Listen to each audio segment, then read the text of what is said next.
मुख्यमंत्री योगी आदित्यनाथ ने ऐलान कर दिया कि वक्फ के नाम पर अब यूपी में मनमानी नहीं चलेगी। वक्फ बोर्ड के नाम पर जमीनों पर कोई डकैती नहीं डाल सकता है, लूट खसोट नहीं हो सकती है, चौराहे की जमीनों पर कोई कब्जा नहीं कर सकता है। वक्फ विधेयक पर संसद की मुहर लगते ही योगी आदित्यनाथ ने यूपी में वक्फ के कब्जे में फंसी सरकारी जमीनों को लेकर अपना प्लान भी पेश कर दिया है। अब सार्वजनिक संपत्ति जो भी होगी, जो राजस्व की भूमि होगी, उसका उपयोग विद्यालय बनाने में, चिकित्सालय बनाने में, गरीबों के लिए आवास बनाने में ही उसका उपयोग होगा। वक्फ संपत्तियों को लेकर योगी सरकार की प्लानिंग बेवजह नहीं है। दरअसल देश भर में फैली वक्फ बोर्ड की 3,90,000 प्रॉपर्टी में सबसे ज्यादा संपत्तियां अकेले उत्तर प्रदेश में है। यूपी सुन्नी सेंट्रल वक्फ बोर्ड के कब्जे में 2,17,161 प्रॉपर्टी है, जबकि यूपी शिया सेंट्रल वक्फ बोर्ड के पास 15,386 संपत्तियां हैं। लेकिन यूपी में वक्फ की ऐसी हजारों प्रॉपर्टी है जिसका ना तो रिकॉर्ड है, ना ही कोई दस्तावेज। वक्फ संशोधन विधेयक की मुखालफत करने वाले असदुद्दीन ओवैसी भी खुद इस बात का जिक्र कर चुके हैं। ये अगर कानून बन जाएगा, उत्तर प्रदेश में 1,21,000 वक्फ की प्रॉपर्टीज है, 1,12,000 के पास कागज ही नहीं है। वक्फ का यूजर खत्म हो गया तो जायदादें कौन लेगा? वो जायदादें कौन लेगा बताओ? तुम्हारे पास लीगल उसके ऊपर इख्तियारी नहीं होगा, कोई भी घुस जाएगा। सीएम योगी ने अवैध तौर पर वक्फ संपत्ति घोषित की गई जमीनों से बोर्ड का कब्जा हटाने के लिए कदम बढ़ा दिए हैं।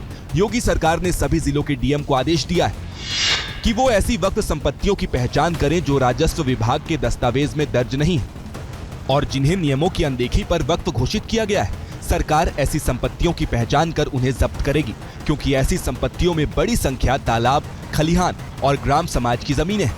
उत्तर प्रदेश में भी लाखों एकड़ लैंड वक्फ बोर्ड के नाम पर नाजायज तरीके से कब्जा करने का काम हुआ था। इसमें किसी गरीब का कल्याण नहीं हो रहा था। लेकिन संसद से वक्फ संशोधन विधेयक पास होने के बाद पहले से बौखलाए विपक्ष को योगी सरकार की तैयारी रास नहीं आ रही और अवैध वक्फ संपत्तियों के खिलाफ मुख्यमंत्री योगी के इस अभियान को अखिलेश यादव सांप्रदायिक राजनीति बता रहे हैं। ये सरकार जो अपना सब कुछ खो दी है, इसीलिए कम्युनल पॉलिटिक्स पर उतर आई है। सबसे बड़ी भू माफिया पार्टी अगर कोई है, भारतीय जनता पार्टी है।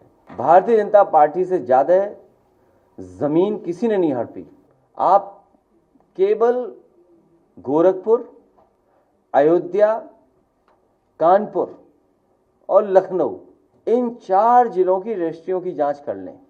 सरकारी जमीन हो, तालाब हो, विवादित हो या अपने पुलिस के प्रभाव से या और किसी के प्रभाव से जमीन छीनी जाती, तो सबसे ज्यादा छीनी गई है।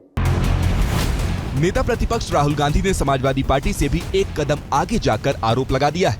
राहुल गांधी ने सोशल मीडिया एक्स पर लिखा, मैंने पहले ही कहा था कि वक्फ बिल सिर्फ मुसलमानों को नहीं बल्कि बाकी धर्मों को भी निशाना बनाने का रास्ता बना सकता है। अब आरएसएस ने ईसाई समुदाय पर भी ध्यान देना शुरू कर दिया है। ऐसे समय में हमारा संविधान ही है जो हमें ऐसे हमलों से बचा सकता है और उसे बचाना हम सब की जिम्मेदारी है। राहुल जी ने जो ट्वीट किया है बिल्कुल सही किया है। ये जो मुस्लिम वक्फ बोर्ड है, ये इसमें जो संशोधन किया गया है, ये एक टेस्ट केस था और भारतीय जनता पार्टी को ये लग गया, आरएसएस को ये लग गया कि जब ये पास कराया जा सकता है तो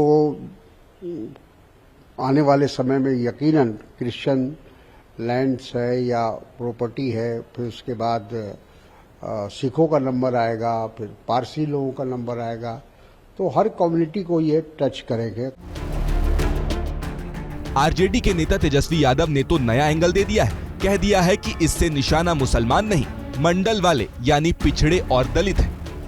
अभी तो मुसलमान निशाना, लेकिन असल निशाना दलित है, पिछड़ा है, आदिवासी है, अति पिछड़ा है। ये मुख्य धारा में ना आए, इनको रोकने की साजिश है। हालांकि बीजेपी पहले से दावा करती आ रही है कि वक्फ कानून में बदलाव से सिर्फ उन लोगों के पेट में दर्द हो रहा है जो वक्फ के नाम पर तुष्टीकरण और वोट बैंक की राजनीति करते आए और जिन्होंने बरसों तक मजहब की आड़ में जमीनों पर गैर कानूनी कब्जे किए हैं। For exclusive and insightful videos, subscribe to our new channel ABP Live Premium. For exclusive and insightful videos, subscribe to our new channel ABP Live Premium.